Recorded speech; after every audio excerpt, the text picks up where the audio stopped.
Bağırsaq xərçənglərinin əsas simptomları hansılardır və ilkin əlamətlər hansılar hesab olunur? Bağırsaq xərçənglərinin əsas əlaməti bağırsaq alışqanlıqlarında dəyişmə.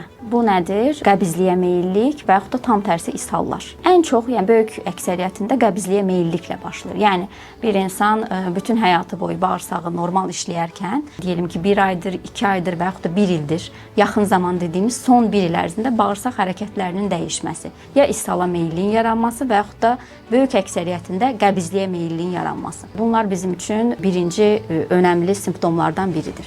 İkincisi yaş, 50 yaşından sonra insanların qalın bağırsaq xərçənginə yoluxma ehtimalı, riski artır. Səbəbi bəlli olmayan anemiyalar, yəni qan azlıqları.